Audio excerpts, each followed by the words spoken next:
Hey, it's Bridget! We're going to learn how to make a steampunk wire pendant. The materials you're going to need are 2 gauges of wire. I use 20 gauge and 26 gauge for this one, a focal bead, wire cutters, flat nose pliers, and needle nose pliers. To get started, take your thicker wire and put it through your bead from the part that you want to be the bottom of the pendant.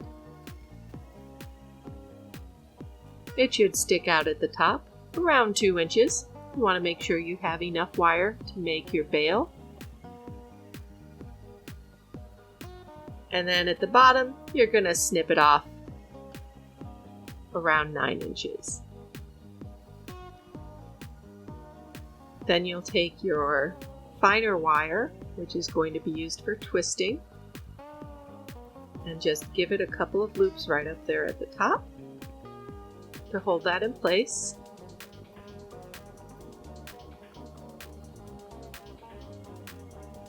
Run that wire down the back. Then make sure you're going in the same direction as your twists at the top, and give it a couple of twists at the bottom.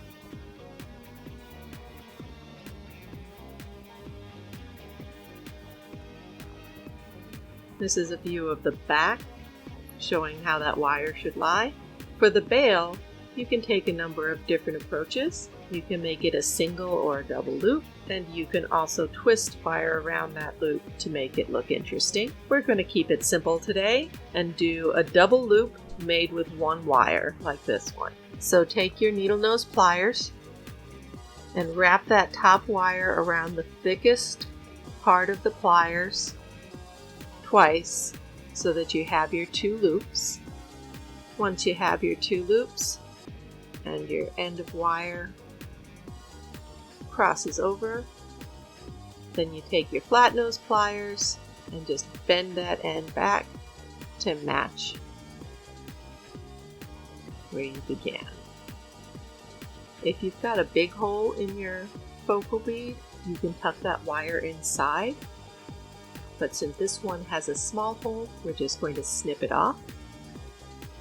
And then wrap our twisting wire a couple more turns just to hold it in place. We're going to leave that alone for a while and move on to the bottom. Start by just twisting. I use my thumb to give that wire some good tension and twist the bead itself until I have about 1 inch twisted to make that first loop. Then just use your fingers, press down,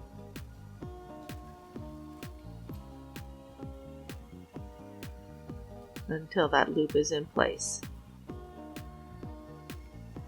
Once you've got it secured with that first loop, you can bend your wire around to kind of get an idea of how far you're going to need to twist before you get back up to the top of the pendant. Once you have an idea of that, you can stretch that wire out and start twisting.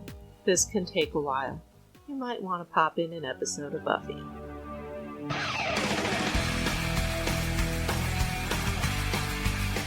As you go, you can check and see how far you're coming. Make sure that curve's looking nice. Twist and check until you finally get it so that it matches where you want it to be. Now we're going to finish up that bail. Take your shorter wire, give it a couple more twists until it gets up to about where you want the wires to intersect, and then you're going to snip it off at the front of the bail. Lay your cross wire just on top of that, and then pull your longer twisting wire down and continue that loop so it looks continuous the rest of the way up the bail.